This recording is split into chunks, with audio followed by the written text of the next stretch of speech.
Bom, vamos continuar agora aqui, vamos para a nossa segunda parte da aula.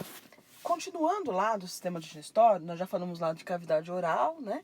Agora a gente vai começar aqui na segunda parte, a gente falar um pouquinho de faringe, de esôfago e de estômago. A faringe, como nós já vimos na aula do sistema respiratório, ela é formada por 3 partes, lembram disso? Parte nasal, relacionada ao sistema respiratório, e para o sistema digestório, 2 partes dela fazem parte dos 2 sistemas, respiratório e digestório. Primeira, a parte oral, que está relacionada logo atrás dos estímulos das fauces, e a parte laríngea. O que nós vamos ver agora é a parte oral, que a gente já falou para vocês lá atrás, certo? Então, logo atrás do estímulo das fauces, né, onde nós temos lá a úvula, lembra o nome? Úvula palatina e as 2 pregas, palato grosso. Nós vamos ter logo atrás dele, um pouco mais para baixo, nós temos a epiglote.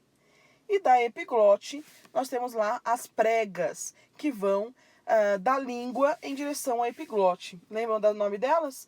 Então, lembram que língua é glosso, certo? Então, toda vez que eu vi a palavra glosso, a gente está se referindo à língua. E a gente tem as pregas que vão da língua, que é glosso, em direção à cartilagem epiglote. Então, a gente tem aqui prega glosso-epiglótica. Glosso-epiglótica. Glosso-epiglótica. Só que se nós usássemos só esse termo, glosso-epiglótica, ficaria bastante confuso da gente diferenciar qual delas a gente estaria se referindo. Então, pensa aí, anatomicamente, que nome você daria para essas 3 pregas? Se você falou prega glosso-epiglótica mediana e prega glosso-epiglóticas laterais, você acertou. Você está sabendo bem termos de posição, tá? Então, essa aqui, ó, ela está bem no centro, tá? Então, prega glosso-epiglótica mediana. E essas outras 2 aqui, a gente chama de prega glosso-epiglóticas laterais. E entre aqui, né, entre elas, e entre a língua e a epiglote, ficou então esse espaço aqui, essa pequena depressão, né, situada aí entre a cartilagem e a língua, que a gente chama de valécula epiglótica, certo? Valécula epiglótica. Sabe quando você está comendo pipoca e aí enrosca a casquinha da pipoca? Então, é nessa valécula que ela enrosca. Aí você fala assim, sai da minha epiglótica, certo? Sai da minha valécula, certo? Então, olha aqui, ó.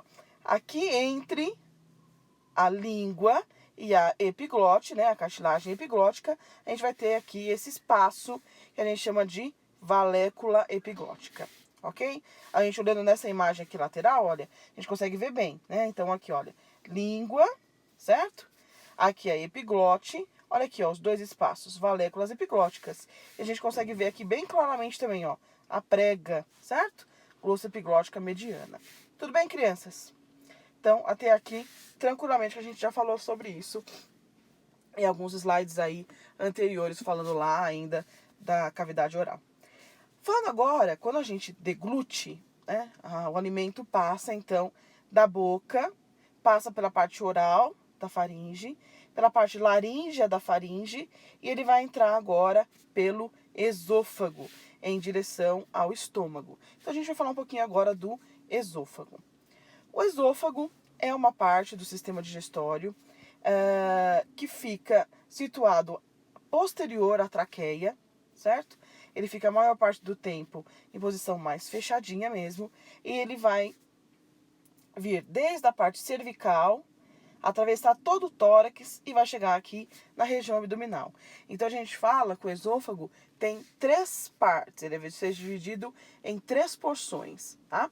Então, porção cervical, porção torácica e porção abdominal, certo?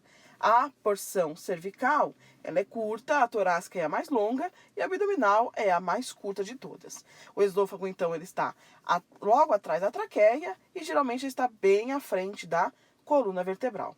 Ele vai ter que atravessar o diafragma. Então, ele passa pelo diafragma por uma abertura chamada de hiato, com H, hiato esofágico. Tá? Então, hiato esofágico, esse buraco aí, onde ele passa, onde ele fura o diafragma e passa já para chegar no estômago. Então, aí, quem é o que já ouviu falar de hérnia de hiato, né? Então, hérnia de hiato é quando parte do conteúdo que deveria estar no abdômen volta então aí para o tórax através dessas aberturas que tem no diafragma para passagem de algumas estruturas, como esôfago, artéria, geralmente hernia de hiato ali no esôfago. Certo, crianças? Bom, e onde termina o esôfago? No estômago, né? Então, ele termina numa região chamada de cárdia, já lá no estômago. E vamos falar então um pouco do estômago, eu já mostro a cárdia para vocês.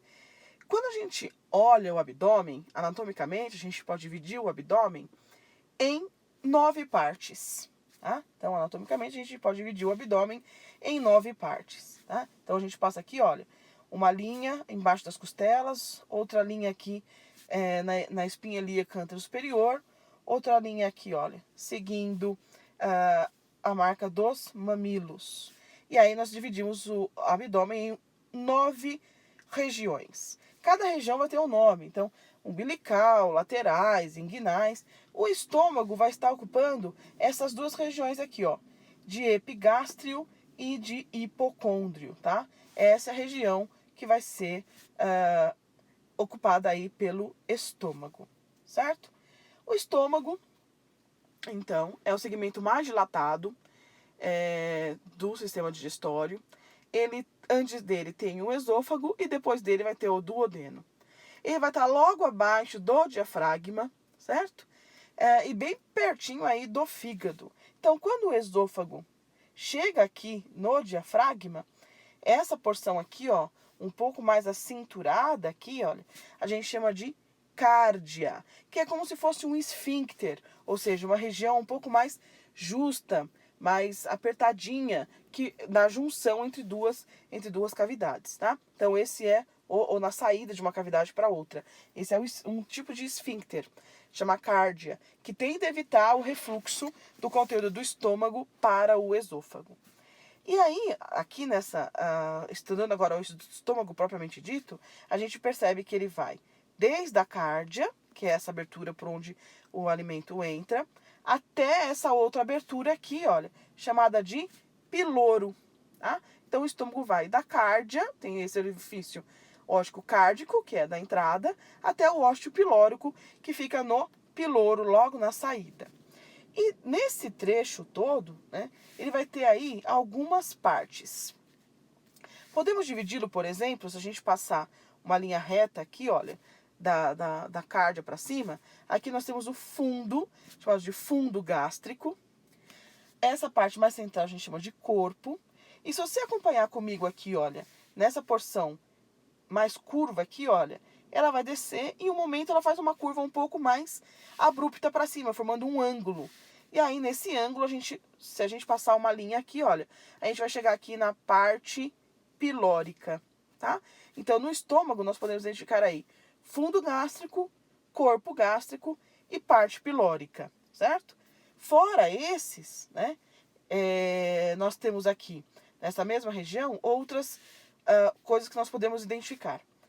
O estômago, vocês estão vendo, não é um órgão reto, certo? É um órgão curvo. Então, essa curvatura aqui, ó, é uma curvatura grande. A gente chama ela de curvatura maior. E essa aqui, ó, que é pequenininha, a gente chama de curvatura menor. Então, com isso, nós temos mais duas estruturas que podemos identificar aí no estômago. Aqui é a mesma coisa, nesse aqui, ó, curvatura maior, curvatura menor. Nesse daqui, também podemos identificar, olha, as partes. Passando aqui, ó, fundo, corpo, parte pilórica. Então, não importa qual estômago nós estamos vendo, nós vamos conseguir identificar todas essas partes em todos eles, certo? Ótimo. Nós temos aqui na frente uma parede, que a gente chama de parede anterior, e a parte posterior dele a gente chama de parede posterior. Quando olhamos o estômago por dentro, ele vai ter várias vilosidades, né? Porque ele faz todo o movimento de peristaltismo e ele pode apresentar vários tamanhos. Saindo do estômago agora, olha, nós temos aqui uma estrutura bastante importante, né? Que é o ósteo pilórico, que dá a saída do estômago já para o alimento sair agora em direção ao intestino delgado.